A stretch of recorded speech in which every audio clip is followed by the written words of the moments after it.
चलिए आते हैं नेक्स्ट क्वेश्चन के ऊपर।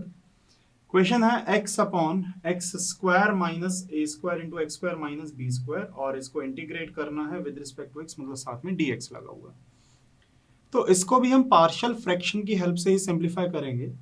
सबसे पहले क्वेश्चन को स्टार्ट करने से पहले मैं क्या करता हूं, मैं एक्स स्क्वायर को टी पुट कर देता हूं। अगर मैं टी पुट नहीं भी करता तो भी क्वेश्चन हो जाएगा, पर x square is equal to t है तो इंप्लाइज दैट हम लिख सकते हैं 2x dx is equal to dt। तो x dx is equal to क्या हो जाएगा मेरे पास, dt अपॉन में 2x dx बराबर क्या हो जाएगा, dt अपॉन 2। चलिए यही सब्स्टिट्यूशन हम करेंगे। x dx की जगह हम लिखेंगे dt अपॉन में है 2, तो बाहर लिख दिया। ये हो जाएगा t minus a square into t minus b square, इतना हो चुका है। अब इसका पार्शियल फ्रैक्शन करेंगे हम। तो 1/2 तो चलिए है ही, पर मैं 1 अपॉन जो इंटीग्रल के अंदर है t minus a square into t minus b square का पार्शियल फ्रैक्शन करूंगा, जिसे मैं क्या लिखूंगा, a upon t minus a square b upon t minus b square, ये हम करेंगे। अब क्रॉस मल्टीप्लाई जैसे ही आप करते हैं, मतलब जब आप एलसीएम लेते हैं, t minus a square into t minus b square तो है ही, is equal to cross multiply कीजिए तो a into t minus b square b into t minus a square upon में एलसीएम लेंगे तो क्या हो जाएगा, t minus a square into t minus b square, ये हो जाएगा। कैंसल आउट हो गए दोनों टर्म्स क्योंकि सेम है। अब मेरे पास क्या बचा हुआ है, इधर तो बचा है constant 1 is equal to a t minus a b square plus b t minus b a square, ये हो चुका है मेरे पास। ए को और बी को अंदर मल्टीप्लाई करने पे अगर मैं टी कॉमन ले लूं, 1 तो चलिए लेफ्ट हैंड साइड है, राइट हैंड साइड में अगर मैंने टी कॉमन लिया तो मेरे पास बचेगा ए प्लस बी, और जब मैंने कांस्टेंट देखा तो कांस्टेंट है minus a b square minus b a square. तो यहां पर राइट हैंड साइड तो टी है ही नहीं, मतलब टी का जो कॉफिशिएंट है मेरे पास a प्लस बी, ये सीधा सीधा क्या हो जाएगा, ये 0 हो जाएगा। और इस साइड जो बचा हुआ कांस्टेंट है ये है minus a b square minus b a square, ये मेरे पास क्या हो जाएगा, कांस्टेंट इज इक्वल टू क्या है मेरे पास, 1 है। तो अगर a plus b is equal to 0 है, अगर a प्लस बी 0 है तो मैं ये कह सकता हूं कि a is equal to minus of b हो जाएगा। a इज इक्वल टू क्या हो जाएगा मेरे पास, माइनस ऑफ बी हो जाएगा। और अगर a is equal to minus of b है तो सेकंड इक्वेशन में पुट कीजिए। माइनस ऑफ a तो ठीक है, b की जगह मैं क्या लिखूंगा, माइनस b की जगह हम क्या लिख देंगे, माइनस ऑफ a। अच्छा, मैं a की जगह माइनस भी रख देता हूँ, कोई इशू नहीं है, a की जगह मैं माइनस भी रख देता हूँ। तो माइनस a की जगह मैंने रखा माइनस ऑफ b, और साथ में minus of b into a square is equal to 1, ये हो गया। मैंने यहाँ पर a की जगह पर क्या रख दिया, माइनस b। तो ये हो जाएगा b into b square minus b into a square is equal to 1। b common ले लेंगे तो b square minus a square is equal to 1। तो b इज इक्वल टू क्या आ जाएगा, 1 upon b square minus a square. अब मैं जानता हूं कि a किसके बराबर, माइनस ऑफ b के बराबर, तो a क्या हो जाएगा, minus of b square minus a square, जिसे मैं चाहूं तो a is equal to 1 upon a square minus b square भी लिख सकता हूं, पर हम ये वाली वैल्यू यूज करेंगे। a की हम ये वाली वैल्यू और b की हम ये वाली वैल्यू यूज करेंगे। मैं ये चाहता हूं कि जो ऑर्डर है वो सेम रहे B square minus a square का, ताकि हम कॉमन ले पाए। अगर आप उसको पलट देंगे माइनस साइन की वजह से तो फिर आप कॉमन नहीं ले पाएंगे। तो हम इन दोनों वैल्यूज को यूज करने वाले हैं। हम देखिए क्या होगा, अभी तक मैंने a और b निकाला है, सब्सटीट्यूट करेंगे इस पार्शियल फ्रैक्शन में। कैसे, इंटीग्रेशन ऑफ, मेरे पास 1/2 तो बाहर था ही, और ये जो पूरा टर्म था इसका पार्शियल फ्रैक्शन हमने कर दिया। पहले a है मेरे पास जो कि है -1 upon b square minus a square, साथ में क्या है upon into 1 upon t minus a square. इसके बाद है मेरे पास क्या है, b की जगह मेरे पास है ये वैल्यू, b की जगह मेरे पास 1 upon b square minus a square, ये है b की वैल्यू। साथ में क्या है, b के साथ है अपॉन में मैं into 1 upon t minus b square लिख देता हूँ। और पूरे का इंटीग्रेशन करना है किसके रिस्पेक्ट में, t के रिस्पेक्ट में, तो dt लगा दीजिए। अब मैंने 1/b square minus a square ले लिया कॉमन, 1/2 है ही, B square minus a square मैंने ले लिया कॉमन, इसीलिए मैंने उसको पलटा नहीं था ताकि हम कॉमन ले पाए। Minus 1/t minus a square plus 1/t minus b square, और इसका इंटीग्रेशन किसके रिस्पेक्ट में हम करने वाले हैं, इसका इंटीग्रेशन हम t के रिस्पेक्ट में करने वाले हैं। तो 1/2 b square minus a square, अब 1/t माइनस ए स्क्वायर का इंटीग्रेशन डायरेक्टली अब लॉग लगा देंगे, माइनस तो है ही, लॉग ऑफ इंटू है log of t minus a square plus log of t minus b square plus c। तो 1/2 of b square minus a square, अब माइनस साइन है तो आप जानते हैं log m minus log n, तो ये तो लॉग m/n हो जाएगा, मतलब log of t log of t minus b square ऊपर आएगा, और जो माइनस साइन वाला टर्म है वो नीचे आएगा, t minus a square plus c।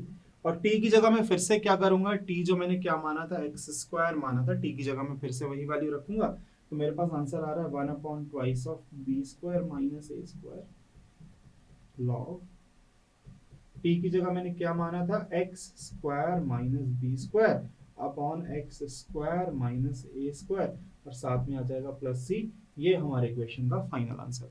तो सबसे पहले हमने एक्स स्क्वायर को हटाया, लीनियर इक्वेशन में कन्वर्ट हो गया, t minus a square t minus b square degree 1 है तो इसलिए मैं लीनियर बोल रहा हूँ इसे। इसके बाद पार्शियल फ्रैक्शन करेंगे, पार्शियल फ्रैक्शन करेंगे, ए और बी की वैल्यू आ जाएंगी, वैल्यू सब्स्टिट्यूट करते से फिर आप डायरेक्टली इंटीग्रेशन कर देते हैं तो लॉग की फॉर्म में आ जाएगा, क्योंकि माइनस है तो log m minus log n log m upon log n हो जाएगा। आप टी स्क्वायर सॉरी टी की जगह फिर से एक्स स्क्वायर रख देंगे, तो ये आपके इक्वेशन का फाइनल आंसर है।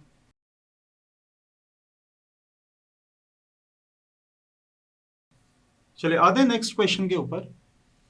अब ये जो क्वेश्चन है under root of 3x square 6x plus 5, तो ये भी आपको क्या करना है, परफेक्ट स्क्वायर बनाना है। आपको याद होगा जब मैं फॉर्मूलाज बताए थे तो मैंने आपको under root of a square plus x square का भी फॉर्मूला बताया था।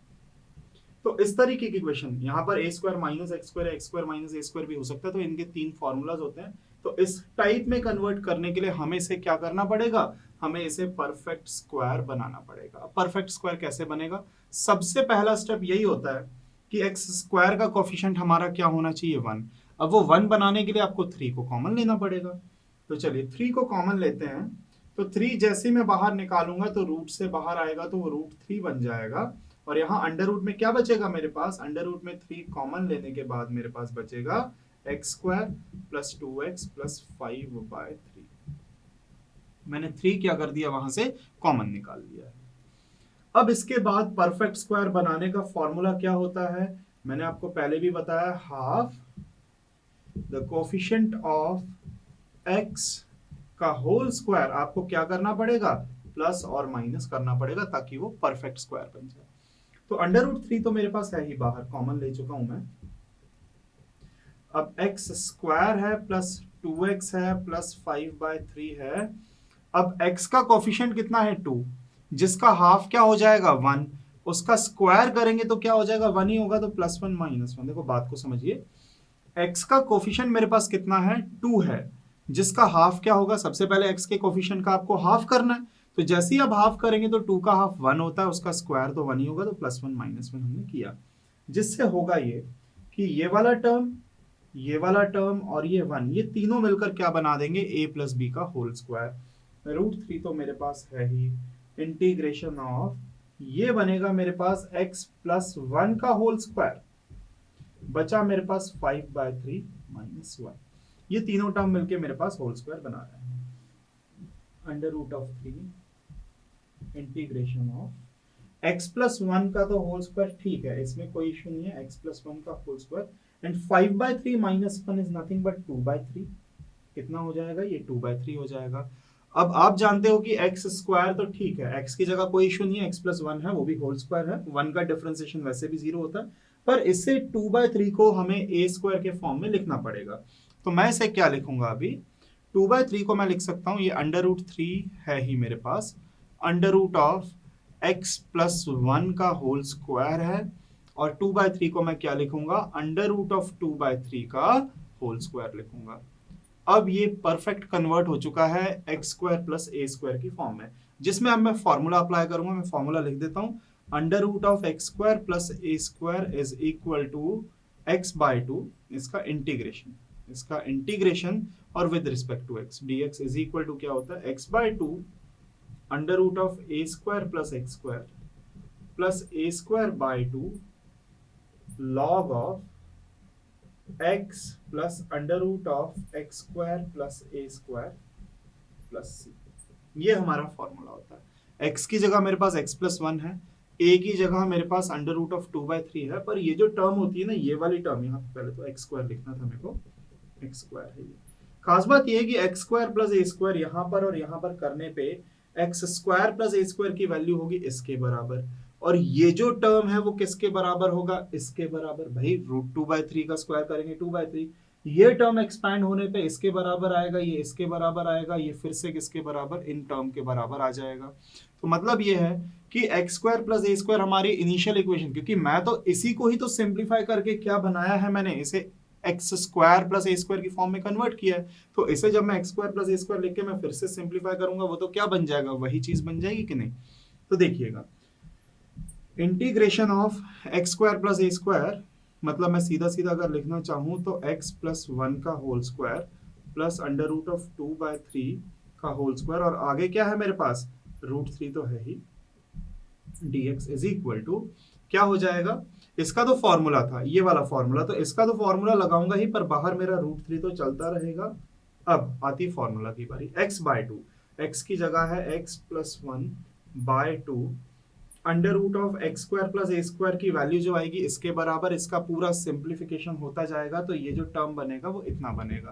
तो इसे मैं सीधा सीधा क्या लिखूंगा, x square plus 2x plus 5/3, ये हो गया, प्लस ये रूट जो 3 है ना वो पूरे के बाहर है, plus a square by to, A square मतलब 2/3, ए स्क्वायर क्या हो जाएगा, क्योंकि √2/3 ए की वैल्यू उसका स्क्वायर करोगे तो क्या हो जाएगा, वो तो 2/3 बनेगा, तो ए स्क्वायर की जगह आ जाएगा 2/3 upon 2 log of x, x कितना है यहाँ पर, x प्लस वन है x की जगह, plus x square plus a square की वैल्यू फिर से इसी के बराबर, x square plus 2x plus 5/3 plus C.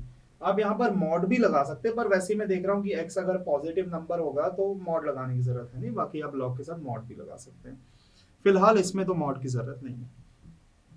Under root of 3, ये हो जाएगा x प्लस 1/2, बस यही मेरा आंसर है। बस मेरे को करना क्या है, 2 से 2 कैंसिल आउट करना, बस एक स्टेप मैं और लिख देता हूँ इसके लिए, under root of x square plus 2x plus 5/3 plus ये जो a स्क्वायर बाय 2 था यहाँ पर बचेगा 1/3 लॉग ऑफ, मॉड लगा देते हैं चलिए, x plus 1 plus under root of x square plus 2x plus 5/3 plus c. ये हमारे इक्वेशन का क्या है, फाइनल आंसर। तो इस तरीके के क्वेश्चंस को आपको क्या करना है, परफेक्ट स्क्वायर में कन्वर्ट करना है। एक बार परफेक्ट स्क्वायर में कन्वर्ट हो जाएगा तो फिर बहुत ही आसानी से फॉर्मूला लगा देंगे तो आंसर आ जाएगा।